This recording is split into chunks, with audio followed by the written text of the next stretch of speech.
अगर किसी बाघ से या शेर से जब आप धर्म की परिभाषा पूछेंगे तो वो क्या कहेगा?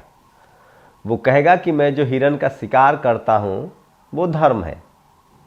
अगर आप किसी बिल्ली से धर्म की शिक्षा लेंगे तो वो क्या कहेगा कि मैं जो चूहे का शिकार करता हूँ वो धर्म है। ठीक इसी तरह से इस देश में आप किसी से धर्म की शिक्षा ले रहे हैं तो पता कीजिए कि वो शिकारी है या शिकार है। नमस्कार, मैं शंभू कुमार सिंह और आप देख रहे हैं नेशनल दस्तक। ये बातें मैंने क्यों कही है, सोचिए। ये दो शख्स है, ये दो शख्स जिसकी तस्वीरें मैं आपको दिखा रहा हूं, इसका नाम है ओम प्रकाश मिश्रा और ताहर सिंह। इस दोनों शख्स पर राम मंदिर को उड़ाने, एसटीएफ चीफ को उड़ाने और योगी आदित्यनाथ सीएम है यूपी के, उन पर हमला करने की धमकी भरा मेल जारी किया। उसके लिए बाकायदा इन दोनों ने एक मेल क्रिएट किया, मुस्लिम नाम रखा और उससे धमकी दे दी। लेकिन ये दोनों कुछ भी नहीं थे, इनका एक मास्टरमाइंड है जिसकी ये तस्वीर आप योगी आदित्यनाथ के देख रहे हैं। इसका नाम है देवेंद्र तिवारी। देवेंद्र तिवारी जो है वो गौ सेवा के परिषद चलाता है, किसान संघ चलाता है और यही सबसे बड़ा मास्टरमाइंड है इस घटना का। अच्छा, आप सोचिए इसने मुसलमान नाम क्यों रखा? आप सब जानते हैं इस सरकार में, जब से ये सरकार बनी है या इस देश में 75 सालों से जो सरकार चल रही है, उसमें दलित, पिछड़े, आदिवासी, मुसलमानों को टारगेट करना कितना आसान है। खैर, मुसलमानों को तो पिछले 10 साल से टारगेट किया जा रहा है, नहीं तो बड़े बड़े नरसंहार होते थे उनके तो कांग्रेस के राज में। दलित, पिछड़े, आदिवासियों को तो मंदिर के नाम पर उनका इसलिए नाम नहीं रखा गया कि दलित, पिछड़े, आदिवासी, मुसलमान, दलित, पिछड़े, आदिवासी को तो मंदिर में जाना ही परविश से वर्जित है। सोचिए, प्रधानमंत्री नरेंद्र मोदी के प्राण प्रतिष्ठा करने को लेकर तमाम ब्राह्मण समाज के साधु संत सवाल उठा रहे हैं। जब प्रधानमंत्री पर सवाल उठ रहा है तो महामहिम राष्ट्रपति अगर चली जाती संसद में, संसद के प्राण प्रतिष्ठा में या राम मंदिर में, तो क्या हो जाए मुझे नहीं पता। तो सोचिए, ये धर्म जो है, जो मैंने आपको पहले कहा था, जिससे आप धर्म की शिक्षा ले रहे हैं, ये सोचना है उन दलित, पिछड़े, आदिवासियों का जो धर्म के नाम पर वोट दे रहे हैं। जब आपके प्रधानमंत्री की यह हैसियत नहीं है कि वो प्राण प्रतिष्ठा कर ले और उनका जब विरोध हो रहा है, तो वो कौन लोग हैं जो कह रहे हैं कि धर्म में जाति नहीं है, धर्म में ऊंच नीच नहीं है, धर्म में भेदभाव नहीं। उस पर आएंगे, लेकिन पहले इन दोनों का हिसाब कर लेते हैं। तो सोचिए, पिछले 10 सालों में मुसलमानों से कितनी नफरत हो गई है कि ब्राह्मण समाज का ये दो शख्स, ताहर सिंह का तो नहीं पता कैटेगरी क्या है, लेकिन ओम प्रकाश मिश्रा और उसके बाद देवेंद्र तिवारी, ये दो शख्स जो है वो मुसलमानों के नाम से आईडी बनाकर हमला करता है।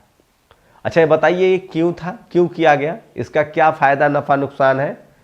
ताकि मुसलमानों को कटघरे में खड़ा किया जा सके और उससे भी बड़ा पूरे देश को बताया जा सके कि देखिए मुसलमान राम मंदिर का विरोध कर रहा है, ताकि और पोलराइजेशन हो सके धर्म के नाम पर और एससी, एसटी, ओबीसी के लोगों को बेवकूफ बनाया जा सके। ये मंशा है और इसी को लेकर सोशल मीडिया पर एक एक सवाल पूछा जा रहा है। सोचिए, तो ये तमाम सवाल है जो सोशल मीडिया पर पूछा जा रहा है। सवाल है कि ये शख्स, इस तरह के लोगों के घर पर बुलडोजर कब चलेगा। और आप कल्पना कीजिए कि इन लोगों ने अब तक क्या क्या पाप नहीं किए होंगे, क्या क्या झूठ नहीं फैलाया होगा। इस देश में कभी भी आप सोचिए, मुसलमानों को तुरंत आतंकवादी कह देते हैं, आदिवासियों को नक्सलवादी कह देते हैं, पिछड़ों को उग्रवादी कह देते हैं, दलित, पिछड़े, अल्पसंख्यक समाज को, सिख समाज को खालिस्तानी कह देते हैं। ये कौन लोग हैं? ये वही लोग हैं जो आपको धर्म की शिक्षा दे रहे हैं। मैंने इसीलिए कहा था कि जब आप बाघ से और शेर से धर्म की शिक्षा लेंगे तो वो हिरण की हत्या को धर्म बताएगा। जब आप बिल्ली से धर्म की शिक्षा लेंगे तो वो बताएगा कि चूहे को मारना तो पुण्य का काम है। तो सोचिए, प्रधानमंत्री जैसे पद पर बैठा शख्स, अगर डेमोक्रेसी नहीं होती तो नरेंद्र मोदी प्रधानमंत्री नहीं होते। और जब समझिए कि एक प्रधानमंत्री की हैसियत नहीं है और उनकी आलोचना हो रही है, प्रधानमंत्री, राष्ट्रपति का तो समझ में ही नहीं आ रहा, उनको तो जाने ही नहीं दिया जा रहा है। प्रधानमंत्री, इसलिए दिलीप मंडल ने लिखा है कि खासकर तुलसी दुबे जिसने रामचरितमानस लिखा है, मैं भगवान वाल्मीकि की रामायण की बात नहीं कर रहा हूं जिसमें एकलव्य के अंगूठा काटे जाने का जिक्र है। ये तुलसी दुबे की रामायण की चर्चा कर रहा हूं, जिसमें तेली, कुम्हार, तमाम दलित, पिछड़े, आदिवासी जो आज के समय में जिनका संवैधानिक नाम है, जिनको शूद्र और अछूत कहा गया मनुस्मृति में, उनको अधिकारों से रोकने का काम चर्चा जमकर उन्होंने लिखा है। तो भगवान वाल्मीकि रामायण में शंभुक वध की चर्चा है। शंभुक वध, एकलव्य के अंगूठा काटे जाने की चर्चा है, सोचिए महाभारत में। तो ऐसे ऐसे चीजें अब बताइए, ये तिवारी ने और क्या क्या नहीं किया होगा कुकर्म। ये जो देवेंद्र तिवारी नाम का शख्स है और ताहर सिंह और ओम प्रकाश मिश्रा, आज के समय में सोचिए ये लोग मुसलमान के नाम पर नफरत फैला रहा है। इन लोगों ने दलित, पिछड़े, आदिवासियों के साथ क्या क्या नहीं किया होगा। राम मंदिर को बम से उड़ाने की धमकी की साजिश भारतीय किसान मंच और भारतीय गौ सेवा परिषद। अब भी आपको नहीं लगता है गाय के नाम पर राजनीति हो रही है, मुसलमानों को बहाना बनाया, टारगेट किया जा रहा है। अभी भी आपको नहीं लगता है कि धर्म इनके लिए सत्ता पाने का केंद्र है, रोजी रोटी है। ये धार्मिक लोग हैं, ये आसाराम धार्मिक है, ये राम रहीम धार्मिक है। क्या बात कर रहे हैं साहब। ये देवेंद्र तिवारी जैसा लोग जो भारतीय गौ सेवा परिषद चलाता है, ये देवेंद्र तिवारी, बताइए अगर यही कोई मुस्लिम होता, दलित, पिछड़ा इस तरह का षड्यंत्र रचता तो क्या होता। लखनऊ में देवेंद्र तिवारी का पैरामेडिकल कॉलेज है। सोचिए ये अपने कॉलेज में क्या क्या जातिवाद और मुसलमानों से नफरत करता होगा। यहाँ ओम प्रकाश मिश्रा, ताहर सिंह काम करते हैं। इन्होंने जुबैर खान और असलम अंसारी के नाम से फर्जी ईमेल आईडी बनाई। फिर देवेंद्र तिवारी ने अपनी आईडी पर धमकी भरा ईमेल मंगवाया। फिर देवेंद्र तिवारी ने खुद को धमकी भरी ईमेल मिलने की बात एक्स पर बताई। हाईलाइट होने के लिए फिलहाल दोनों करिंदे पकड़े गए, मास्टरमाइंड फरार है। तो राम मंदिर से बम उड़ाने की धमकी भरी ईमेल भेजने वाले ओम प्रकाश मिश्रा और ताहर सिंह को ने फर्जी आईडी बनाई थी। ये सोशल मीडिया पर सबसे बड़ी खबर है जो वायरल हो रही है। तो सोचिए ये लोग किस तरह का मोडस ऑपरेंडी है। क्या इस देश में जितने सांप्रदायिक दंगे होते हैं उनके लिए ऐसे लोगों की साजिश न समझा जाए। इस देश में मंदिर मस्जिद की जितनी लड़ाइयाँ हैं वो इसी तरह के साजिशकर्ता के लोग हैं। और ये 60 साल तक कांग्रेस के राज में फलता फूलता रहा और अब 10 साल से बीजेपी के राज में भी हो रहा है। पिछले दिनों सारिक खान और जुबैर खान के मेल आईडी से राम मंदिर को बम से उड़ाने की धमकी दी गई। अब धमकी देने वाले गिरफ्तार कर लिए गए। इनका असली नाम ताहर सिंह और ओम प्रकाश मिश्रा है। इस साजिश का मास्टरमाइंड भारतीय गौ सेवा परिषद का अध्यक्ष देवेंद्र तिवारी है जो भी फरार है। सोचिए ये लोग धर्म के नाम पर क्या क्या नहीं करता होगा। ये लोग भगवान के नाम पर क्या क्या नहीं करता होगा। पैसा नहीं कमाता है, भगवान के नाम पर भेदभाव नहीं करता है, धर्म के नाम पर दूसरे धर्म को नीचा नहीं दिखाता है, इंसान को इंसान से नहीं बांटता है, समाज में नफरत नहीं पैदा करता है। क्या नहीं करता है ये देवेंद्र तिवारी जैसे लोग। और अपने ही कर्मचारी को किस तरह से ये लोग कॉन्स्पिरेसी में शामिल करता है, उससे झूठी चीजें करवाता है। अब सवाल ये है, समझिए, और आपको लगता है कि ये लोग धर्म को मानते हैं? धर्म इनका धंधा है, धर्म ऐसे लोग का हथियार है। धर्म के नाम पर ये राजनीति करते हैं, धर्म के नाम पर ये चंदा उगाते हैं, धर्म के नाम पर ये पैसा कमाते हैं। धर्म अगर ये धार्मिक होते ना तो इंसान इंसान में भेद नहीं करते। अगर ये धार्मिक होते तो ये जाति नहीं बनाते। अगर ये धार्मिक होते तो ये मानव मानव की सेवा करते। पूरी दुनिया में धर्म में जिनमें कट्टरता थे उन सब धर्मों ने मानव सेवा को आगे बढ़ाया। राम मंदिर को बम से उड़ाने की धमकी का मामला, 2 अभियुक्त को एसटीएफ ने किया गिरफ्तार। ताहर सिंह, ओम प्रकाश मिश्रा। लखनऊ के विभूति खंड थाना क्षेत्र में हुई गिरफ्तारी और इसका मास्टरमाइंड है देवेंद्र तिवारी जो गौ सेवा परिषद चला रहा था। मुख्यमंत्री योगी आदित्यनाथ के साथ उसकी तस्वीरें हैं। आप सोचिए धर्म के नाम पर कितना बड़ा sound proof, bullet proof in लोग को और गिरफ्तारी प्रूफ मतलब कवच मिल रहा है। कर्ण के पास भी ऐसा कवच नहीं था। आप सोचिए, कल्पना कीजिए, वो जो 3 बीएचयू के रेपिस्ट है वो भी इसी तरह से आरएसएस की शाखा में जाता था या किसी धार्मिक, कोई धार्मिक संगठन। मैं पूछता हूं कि आता क्यों नहीं? बलात्कार हो जाता है तो धरना प्रदर्शन करने, हत्या होता है तो धरना प्रदर्शन करने, करप्शन होता है तो धरना प्रदर्शन करने, रेप हो जाए तो धरना प्रदर्शन करने। नहीं आएगा ये लोग धर्म के असली, किसी भी धर्म में ऐसे जो लोग बैठे हैं ना, तिवारी जैसे लोग, ये दुश्मन हैं। आखिर मुसलमान इतने आसान टारगेट क्यों है? अक्टूबर के महीने में कानपुर में कपड़ा व्यापारी के बेटे का अपहरण कर हत्या कर दी गई थी, जिसमें अपहरणकर्ता प्रभात शुक्ला ने अल्लाहू अकबर लिखकर फिरौती मांगी थी। नाम प्रभात शुक्ला। देवेंद्र तिवारी ने इन 2 लड़कों से मुसलमान नाम से अकाउंट बनवाकर श्री राम मंदिर और रेग्यू जी को बम से उड़ाने की धमकी दिलवाई। यह बेहद ही चिंताजनक विषय है। क्या लोगों को ऐसा लगने लगा है कि मुसलमान नाम का प्रयोग करके वह कठोर अपराध करके भी बच जाएंगे? और अगर ऐसा लगने लगा है तो यहां तक हम पहुंचे कैसे? जैकी यादव ने यह बड़ा सवाल पूछा है। सवाल है कि आरएसएस, बजरंग दल, विश्व हिंदू परिषद, इन तमाम संगठनों ने बीएचयू की बेटी को न्याय दिलाने के लिए धरना प्रदर्शन किया कि नहीं, ये बताइए। और ये है वो देवेंद्र तिवारी शख्स का, ये देखिए, राम मंदिर उड़ाने की धमकी देने वाला देवेंद्र तिवारी। इसकी तहकीकात होनी चाहिए कि क्यों एसटीएफ ने इस सनसनी फैलाई। कहीं राजनीतिक लाभ के लिए सब भाजपा द्वारा गढ़ा गया? क्या मामला, क्या असल मामला क्या? इसके निष्पक्ष जांच की उम्मीद अदालतों से हम कर सकते हैं। चुनावी रणनीति का हिस्सा हो सकता है देवेंद्र। यूपी के सीएम के साथ उसकी तस्वीरें हैं और नजदीकियां। तो सोचिए किस तरह से मैं इस देश के दलित, पिछड़े, आदिवासी किसानों से कह रहा हूं, आपके बच्चों की नौकरियां जा रही है, आपका संवैधानिक अधिकार छीना जा रहा है, आपकी बच्चों की नौकरियां जा रही है, आपका संवैधानिक अधिकार छीना जा रहा है। अभी आईसीएसआर की भर्ती निकली है, 1500 रुपए में गरीब ओबीसी को फॉर्म खरीदना है, एससी को खरीदना है 700 रुपए में। और इकोनॉमिक वीकर सेक्शन जिसकी सालाना आमदनी 8 लाख रुपए है, वो गरीब है, सवर्ण, और वो जाकर निःशुल्क एग्जाम दे सकता है। मुस्लिम नाम की आईडी बनाकर राम मंदिर उड़ाने की धमकी, लखनऊ यूपी एसटीएफ। सोचिए दोनों शख्स और मेन मास्टरमाइंड जो है, इसलिए 3 तस्वीरें मैं लगातार दिखा रहा हूं कि सोचिए किस तरह से ये मास्टरमाइंड लोग हैं और इनकी मंशा समझिए। और इसकी राम मंदिर को बम से उड़ाने की धमकी देने वाले आतंकवादी ताहर सिंह और आशीष कुमार मिश्रा का मास्टरमाइंड देवेंद्र तिवारी को कपड़ों और बगल खड़े मंत्रियों, विधायकों से पहचानो और बताओ ये आतंकवादी किस पार्टी से संबंध रखता है। भाजपा विधायक और भाजपा सरकार के मंत्री के साथ जो व्यक्ति है उसी का नाम देवेंद्र तिवारी है। इसने अयोध्या राम मंदिर को बम से उड़ाने की धमकी दिलाई और साथ में मुस्लिम आईडी से। अभी कुछ दिन पहले बलात्कार के आरोपियों को भी फोटो भाजपा नेताओं के साथ खूब वायरल हुई थी। क्या बाबा जी का बुलडोजर देवेंद्र तिवारी के घर पर चलेगा?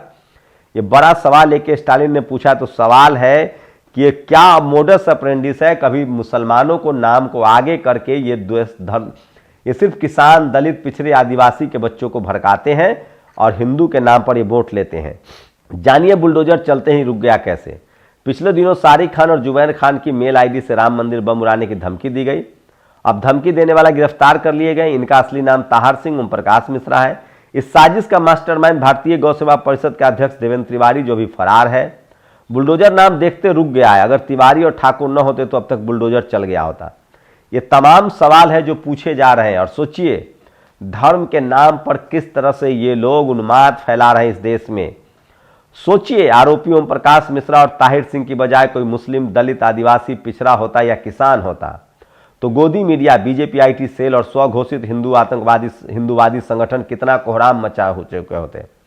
शर्म की बात देखिए, इन दोनों अभियुक्तों ने 2 मुसलमानों के नाम से ईमेल आईडी बनाकर आईएसआई कनेक्शन दिखाया था। इनमें से एक ताहर सिंह की काफी तस्वीरें बीजेपी के कट्टर हिंदुत्व वाली छवि वाले नेता उत्तराखंड के मुख्यमंत्री पुष्कर सिंह धामी के साथ भी हैं। इस मामले में एक और बड़ा खुलासा हुआ। इस पूरे खेल का मास्टरमाइंड देवेंद्र तिवारी निकला। गिरफ्तार हुए दोनों आरोपियों ने बताया कि पुलिस के सामने खुलासा किया कि देवेंद्र तिवारी ने हमसे कहा था ऐसा करने से हमें सुरक्षा मिलेगी और चुनावी फायदा भी होगा। देवेंद्र तिवारी ने ही हमारे व्हाट्सएप पर ईमेल आईडी पासवर्ड भेजा था। देवेंद्र तिवारी, जो कि भारतीय किसान मंच, भारतीय गौ सेवा परिषद नामक संगठन चलाता है और खुद को गौरक्षक बताता है। मुख्यमंत्री योगी आदित्यनाथ के साथ अपनी तस्वीरें भी इसने सोशल मीडिया पर डाली है। मुस्लिम नामों से 2 फर्जी मेल आईडी बनवाई और फिर खुद ही अपने मेल आईडी को धमकी भरे पत्र मंगाए। 2021 से लेकर अब तक यह दर्जनों बार जान से मारने की धमकी भरे पत्र कभी अपने फेसबुक, कभी अपने ईमेल पर दावा करते आया है।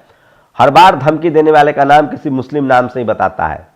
इसने एक और दावा किया है कि मुझे एक पत्र मिला है जिसमें जिहादियों धमकाया कि अगर तू गौरक्षा अभियान चलाएगा तो तुझे मार दिया जाएगा। सोचिए बड़ा लंबा ढड्ढर लिखा है उन्होंने। पत्र में मुख्यमंत्री योगी आदित्यनाथ को भी मारने की बात कही गई है। इस मामले में इसने दिनांक फरवरी 2022 को थाना आलमबाग लखनऊ में इसने एफआईआर दर्ज कराई थी। सोचिए पुलिस वाले को देखिए, जांच पड़ताल तक नहीं किया क्योंकि ये धर्म के नाम पर गया था, एफआईआर कर दी। इतना ही नहीं, इसके बाद इस मामले को इसने मीडिया में भी चलवाया और अर्नब गोस्वामी के रिपब्लिक भारत ने इसे न्यूज में भी दिखाया। पूरा का पूरा नेक्सस बना हुआ है। भारत इसमें दिखाई इसने दर्जनों बार ट्विटर पर यूपी पुलिस से लेकर मुख्यमंत्री योगी आदित्यनाथ, मुख्यमंत्री गृह मंत्री अमित शाह को टैग करके कहा कि ये जिहादियों और देशद्रोहियों से बचाने के लिए मुझसे सुरक्षा दी जाए, अन्यथा गौ रक्षा के नाम पर शहीद कर दिया जाऊंगा। लेकिन असली देशद्रोही तो खुद देवेंद्र तिवारी ने किया है। इसने समाज में जहर घोलने और नफरत फैलाने का काम किया है। खुद ही फर्जी पत्र लिखकर अपने ही सनातन धर्म पर अपमानित करने वाली टिप्पणी की। सोचिए, यही तो लिखता होगा उस धर्म के बारे में जिस धर्म का ये डंका पीट रहा है, उसी धर्म के बारे में ये गंदा भी लिखता था। मुख्यमंत्री योगी आदित्यनाथ के लिए अब शब्द लिखे। सोचिए, मुख्यमंत्री को भी खुद ही लिखता था। तो ये धर्म इनका धंधा है कि नहीं है। सनातन धर्म पर अपमानित करने वाली टिप्पणी की। मुख्यमंत्री योगी आदित्यनाथ के लिए अब शब्द लिखे। एक वर्ग की सहानुभूति पाने के लिए खुद ही को हिंदूवादी और गौरक्षक बताया और मुसलमानों के प्रति समाज में नफरत फैलाने का काम करता है। क्या एटीएस इसकी निष्पक्ष जांच करके मामले की तह तक जाएगा? ये शानदार पोस्ट और ये सब कुछ सोशल मीडिया है, इस वजह से ये चीरफाड़ हो रही है। नहीं तो इस देश में सबसे ज्यादा उन्माद टीवी अखबार फैलाता है। मुसलमानों के कंधे पर बंदूक रखकर किस तरह बड़ा से बड़ा षड्यंत्र रचा जाता है और मुस्लिम नौजवानों को झूठे आरोपों में फंसाया जाता है। नीचे तस्वीर में सीएम योगी आदित्यनाथ को फूल देता दिख रहा व्यक्ति गौ सेवा परिषद और भारतीय किसान मंच का अध्यक्ष है। बताया जा रहा है कि इसी ने राम मंदिर के बम से उड़ाने और धमकी देने वाले यही वो शख्स है।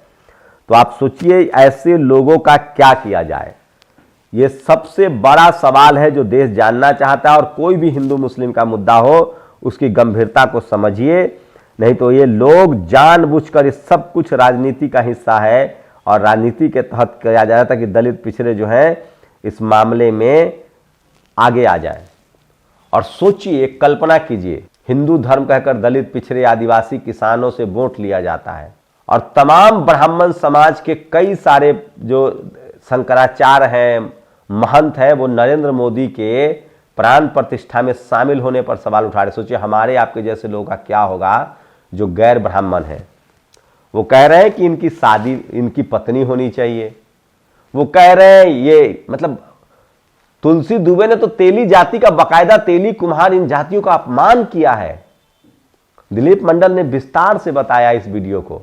तो समझिए, जिस धर्म में प्रधानमंत्री एक्सेप्टेबल नहीं है, वो भी आरएसएस का प्रधानमंत्री, बीजेपी का प्रधानमंत्री, जिस प्रधानमंत्री को राम मंदिर बनाने का क्रेडिट दिया जा रहा है, वो एक्सेप्टेबल नहीं है। लालू यादव, तेजस्वी यादव, अखिलेश यादव के लिए मैसेज है कि आप लोग जो धर्म के नाम पर घूम रहे हैं, आपका क्या होगा। और तेजस्वी यादव ने कहा है कि मंदिर चाहिए, अस्पताल चाहिए। भगवान राम को किसी के परमिशन की जरूरत है? मंदिर बनाना होगा, बना लेंगे अपना, जितना भव्य मंदिर बनाना हो सब उन्हीं का है। आपको तो स्कूल अस्पताल चाहिए, चलिए। तेजस्वी यादव में कम से कम वो स्पार्क तो दिखता है कि वो समाज को सही और गलत तो बता रहे हैं। लेकिन सोचिए, इस देश के हिंदुओं को सोचना है कि भले तुम प्रधानमंत्री बन जाओ, मैं ये सिर्फ गैर दलित हिंदुओं के लिए कह रहा हूं, उस पर बाद में आऊंगा। आदिवासी और दलित तो राष्ट्रपति भी हो जाए तो उनका परमिशन नहीं है। क्या हुआ था मंदिरों में? महामहिम राष्ट्रपति कोविंद जी के साथ वो किसी से छुपा है क्या? महामहिम राष्ट्रपति द्रौपदी मुर्मू को क्यों नहीं बुलाया जा रहा है? किसी से छुपा है क्या? लेकिन ओबीसी की जातियां, जाट, गुर्जर, पटेल, मराठा, तुम अगर सोचो शिवाजी महाराज के साथ क्या हुआ था, किसी से छुपा है क्या? साहू जी महाराज के साथ क्या हुआ, किसी से छुपा है क्या?